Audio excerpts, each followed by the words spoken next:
Du livre de l'Exode. Quand Moïse transmettait au peuple les lois du Seigneur, il disait: « Tu ne maltraiteras point l'immigré qui réside chez toi, tu ne l'opprimeras point, car vous étiez vous-même des immigrés en Égypte. Vous n'accablerez pas la veuve et l'orphelin. Si tu les accables et qu'ils crient vers moi, j'écouterai leurs cris. Ma colère s'enflammera, et je vous ferai périr par l'épée. Vos femmes deviendront veuves, et vos fils orphelins. Si tu prêtes de l'argent à quelqu'un de ton peuple, à un pauvre parmi tes frères, tu n'agiras pas envers lui comme un usurier.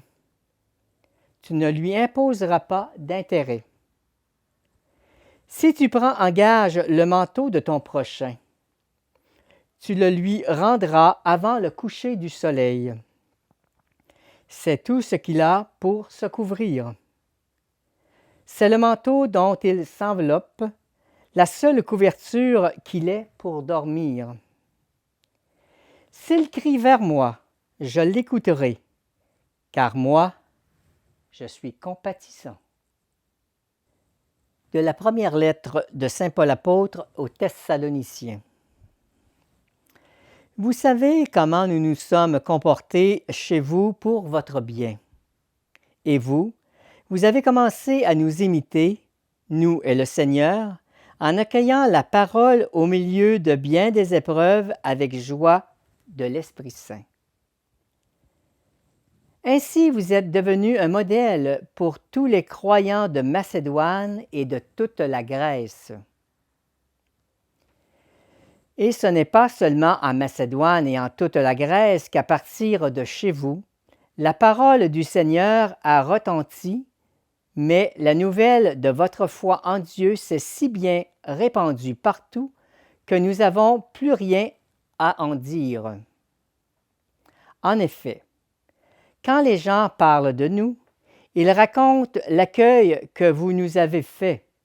Ils disent comment vous vous êtes convertis à Dieu en vous détournant des idoles, afin de servir le Dieu vivant et véritable, et afin d'attendre des cieux son Fils qu'il a ressuscité d'entre les morts, Jésus, qui nous délivre de la colère qui vient.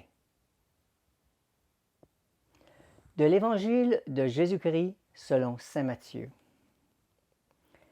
Les pharisiens, apprenant que Jésus avait fermé la bouche aux Sadducéens, se réunirent, et l'un d'entre eux, un docteur de la loi, lui posa une question pour le mettre à l'épreuve. « Maître, dans la loi, quel est le grand commandement? » Jésus lui répondit: « Tu aimeras le Seigneur ton Dieu de tout ton cœur, de toute ton âme et de tout ton esprit. Voilà le grand, le premier commandement. Et voici le second, qui lui est semblable. Tu aimeras ton prochain comme toi-même. Tout ce qu'il y a dans l'Écriture, dans la loi, les prophètes, dépend de ces deux commandements. »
Bonsoir, je suis très content d'être avec vous pour prendre un temps pour vous expliquer la parole que nous entendrons dimanche. Alors, je tiens à saluer tout d'abord les gens d'Amos et de toute la région de l'Abitibi-Témiscamingue. Et en même temps, je veux saluer tous les gens que nous rejoignons par les ondes.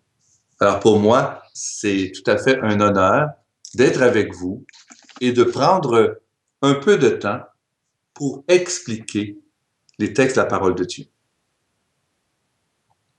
En lisant les textes de la parole de Dieu, la première lecture, le psaume, la deuxième lecture et l'évangile, je me suis souvenu de deux chansons populaires que j'ai entendues il y a plusieurs années, quelques décennies, je devrais dire, qui ont été des grands succès. La première chanson, c'était « Pourquoi le monde est sans amour ». Alors, je suis sûr que ça évoque plusieurs souvenirs pour les gens qui sont un peu plus âgés. Pour les plus jeunes, je vous invite à, à taper ce titre et vous allez probablement avoir un extrait sur YouTube. Et la deuxième chanson, qui est dans le même thème, c'est « Quand les hommes vivront d'amour », qui a été beaucoup chanté, traduit dans une multitude de langues à cause de la profondeur du texte. Ces deux chansons expriment l'inquiétude des êtres humains sur la violence et l'indifférence qui se vit autour de nous. La violence, on l'entend, on la voit dans les différents reportages à la télévision, on le voit aussi sur le web, et on est toujours surpris de tous ces attentats, et cette violence familiale qui peut se vivre, cette violence qui se vit entre pays, les guerres qu'il y a dans différentes régions du monde, que ce soit au Moyen-Orient, en Afrique subsaharienne, que ce soit aussi les violences qu'il y a dans la région de l'Afghanistan, de l'Inde, la Chine, des Philippines et d'autres régions du monde. Je pense aussi à comment que plusieurs communautés africaines, je pense entre autres au Nord Kivu, toute la région des Grands Lacs du centre de l'Afrique. Je pense aussi à toute cette violence qu'il y a en Colombie, au Venezuela, avec les narcotrafiquants, et ainsi de suite. Et la question qu'on peut se demander, comment on peut arrêter cette violence, cette haine aussi qu'il y a entre les gens, ce racisme qui se vit chez nous, qui se vit aussi ailleurs, qui se vit entre groupes sociaux, entre les différents âges, entre groupes ethniques, entre nations. Et comment sortir de ce cercle de la violence, ce cercle de la haine, le cercle de la discrimination, du racisme? Comment apprendre à briser ce cercle et aller dans une dynamique de non-violence, de respect de l'autre, du partage? Mais comment? Comment sortir du cercle de la violence? C'est la question que se posent ces deux questions, ces deux chansons, je devrais dire, et qui sont aussi deux questions pour notre réponse. Alors, l'évangile du jour et les autres lectures sont éclairantes pour nous permettre de trouver une voie pour arriver au bonheur. Il nous propose un chemin concret. Et lorsque Jésus répond à la question « Maître, quel est le plus grand commandement? » On veut le prendre au piège. On veut essayer de le faire chuter pour affirmer qu'il n'est pas le Messie tant attendu. Alors Jésus dit, le premier commandement, c'est d'aimer Dieu, et le deuxième, c'est aimer son prochain. Et il affirme un petit peu plus loin que si je vis et expérimente ces deux commandements, c'est comme si je vivais toute l'Écriture. Je vivais toute la loi qui a été donnée par Moïse, les 10 commandements que Moïse nous a apportés, et aussi tout le message des prophètes, en partant de Isaïe, Élie, Élisée, Noémie, Baruch et tous les autres. Donc, pour Jésus, il nous rappelle que l'amour de Dieu et du prochain n'est pas une option. C'est pas un choix possible, mais c'est un commandement, c'est un ordre, c'est essentiel, c'est vital. Pour un chrétien, c'est véritablement la pierre angulaire, sur quoi repose toute la fondation de la vie chrétienne. Ces 2 commandements. Ils sont indissociables et en même temps une nécessité pour vivre de Dieu et pour être heureux. Cet amour double de Dieu et du prochain sont les 2 éléments qui peuvent briser, casser le cercle de la violence et de la haine, de l'indifférence. Mais pourquoi l'amour de Dieu en premier? Lorsqu'on pose une question aux gens pour dire quel est le plus grand commandement, on dit toujours « aimez-vous les uns les autres ». Mais Jésus nous dit non. Le premier commandement, le plus important, la base de tout, c'est d'aimer Dieu. Mais pas n'importe quel Dieu. C'est le Dieu de Jésus-Christ. Et Jésus-Christ va nous révéler que Dieu, il est Père, Fils et Esprit Saint.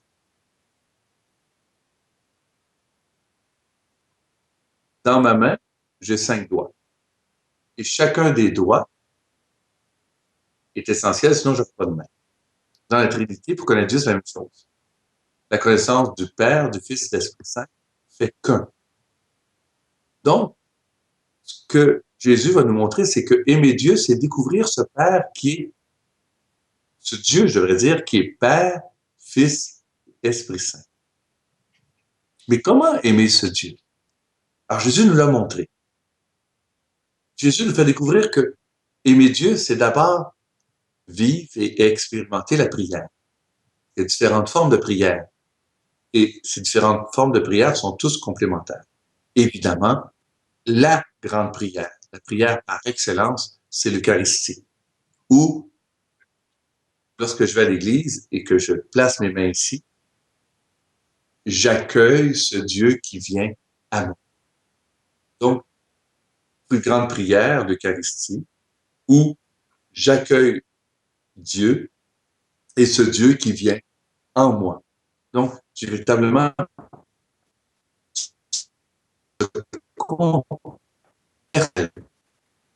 physique avec le Seigneur. Et dans l'Eucharistie, en même temps, je vais accueillir la parole de Dieu.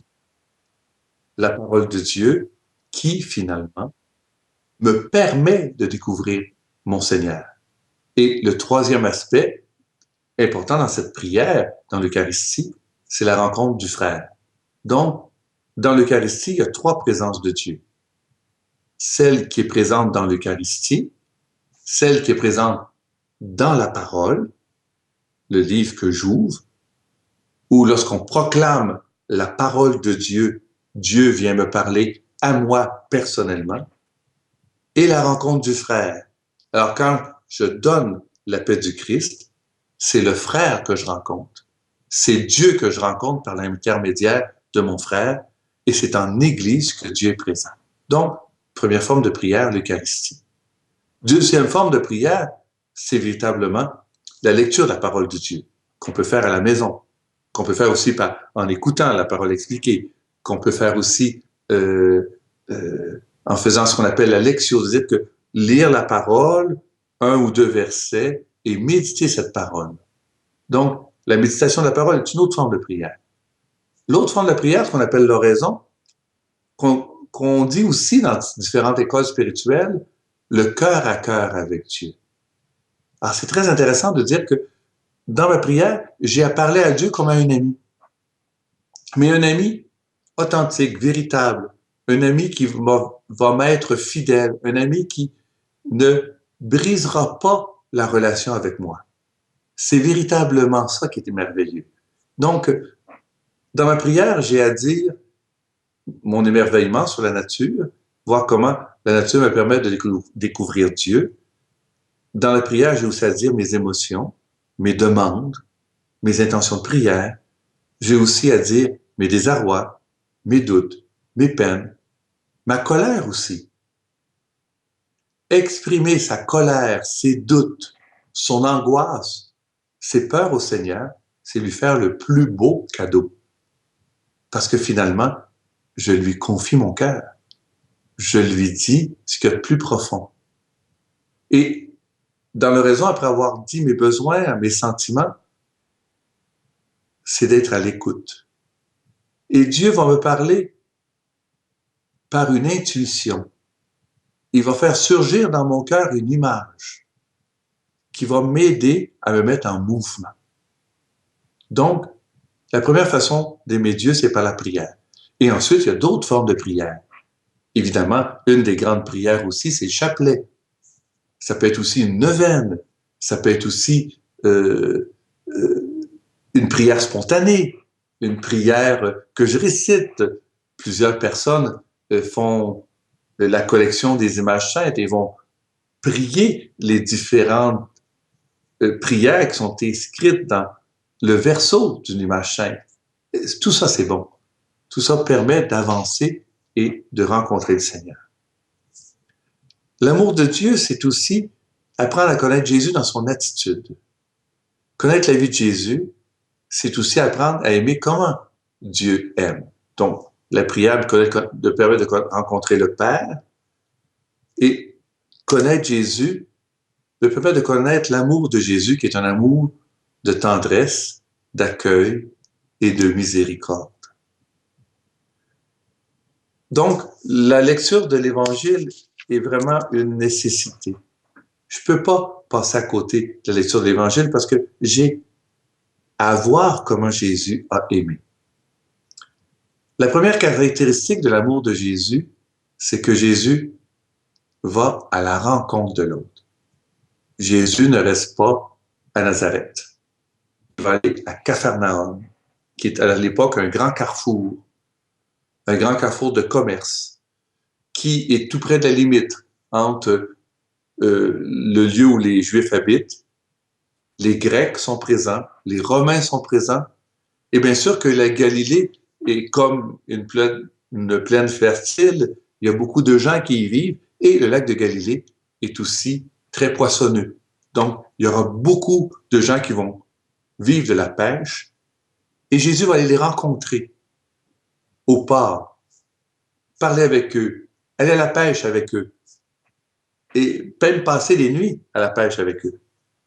Alors, Jésus va rencontrer les gens là où ils sont. Donc, ça veut dire que aimer demande une sortie de moi-même.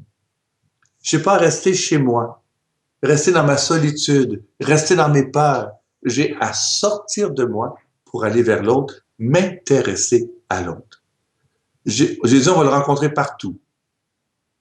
Au port, au puits du village, sur la route, dans des banquets, dans des noces. Et ce qui est intéressant, c'est que Jésus va aimer les gens là où ils sont. Et c'est intéressant, le premier miracle de Jésus, c'est quand il participe à une noce. Donc, Jésus a été danser avec les gens de l'époque. Aimer, c'est danser, c'est se réjouir des gens. Il s'est réjoui de la noce. Il a participé à la fête de famille. Et même, il s'est organisé pour que les gens aient du vin. C'est quand même magnifique. Faire la fête. Puis en même temps, il va être à l'écoute. Il va aussi être attentif aux détresses des gens. Jésus va s'occuper des exclus. À l'époque, les grands exclus, c'est les lépreux. Alors, c'est une maladie contagieuse, donc on a peur des lépreux, on va les mettre complètement à l'écart du village, et même on va leur demander, lorsqu'ils se déplacent, de sonner une cloche pour pas être en contact avec eux. Ils vont être vraiment les parias, les rejetés. Et ça me fait penser, à tout ce qui se passe actuellement, surtout en Afrique de l'Ouest avec l'Ebola. Et je tiens à souligner le courage des intervenants médicaux, le courage aussi des médecins qui offrent leur vie pour sauver les personnes. Alors, je trouve ça véritablement magnifique. Et Jésus va aimer aussi l'étranger. Il va accueillir le centurion. Il va accueillir la cananéenne. Il va aussi accueillir des gens qui avaient plus ou moins de morale. Il va aller chez Zachée, qui était le collecteur d'impôts, qui était une personne malhonnête, qui faisait de l'extorsion, qui menaçait les gens pour qu'ils payent leurs impôts et imposait un fardeau qui était 3 à 4 fois plus lourd que la normale. Et Jésus va aussi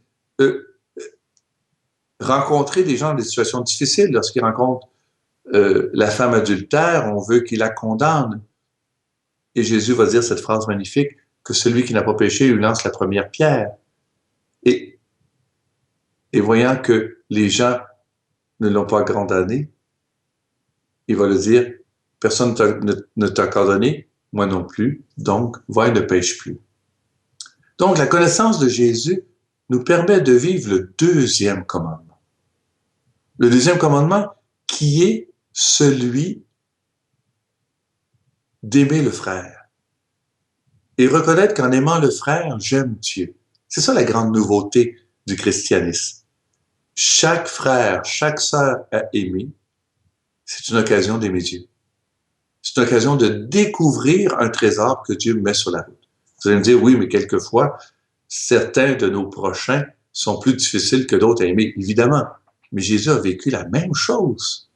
Et ça n'a pas toujours été facile, sa passion en illustration, où finalement, des fois, aimer peut conduire à un drame, à une difficulté. Donc, et quelquefois, même, il peut arriver dans des situations humaines que je ne peux pas arriver à aimer quelqu'un.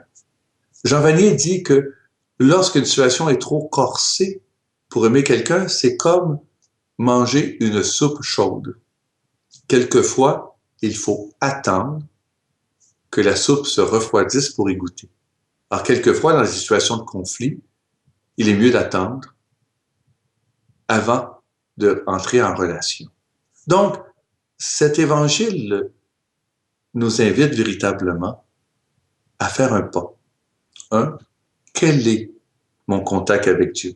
Est-ce que je soigne ma prière avec Dieu le Père? Deuxièmement, est-ce que je suis capable d'aimer comme Jésus? Et troisièmement, par mon action, je laisse l'Esprit Saint agir. En vivant comme Jésus, l'Esprit Saint vient toucher le cœur de l'homme. Alors je deviens un disciple missionnaire. Et c'est en témoignant de mon amour de Jésus, en témoignant de mon amour concrètement, en aidant les malades, en aidant les pauvres, en aimant les migrés, que je deviens signe du disciple de Jésus. Et c'est là que je vais briser le cercle de la violence, de la haine, pour entrer et créer un cercle vertueux, évangélique, qui sera animé par la vie trinitaire, l'amour du Père, du Fils et du Saint-Esprit, qui est le modèle de tout amour, et qui permettra de changer la réalité. C'est ça qui est magnifique. Je peux devenir, moi aussi, signe de la présence de Dieu dans l'humanité. Le Seigneur a besoin de mes mains, de ma bouche, de mes oreilles, parce que par l'écoute, pour être signe de son amour. Et ainsi, je participerai, comme dit le Pape François, comme l'a dit aussi le Pape Paul VI, qui vient d'être béatifié, à la révolution de l'amour. Et notre témoignage sera l'expression de ce grand mot que Paul VI a dit à l'ONU, « Jamais plus la guerre ». Les chrétiens sont ceux qui, par leur amour concret à l'image de Jésus, viennent briser le cercle de la violence pour permettre une révolution de l'amour. Alors j'espère que ces quelques mots vous ont permis de mieux comprendre les textes de la parole de Dieu. Et je vous souhaite une bonne semaine, union de prière, et que le Seigneur vous bénisse.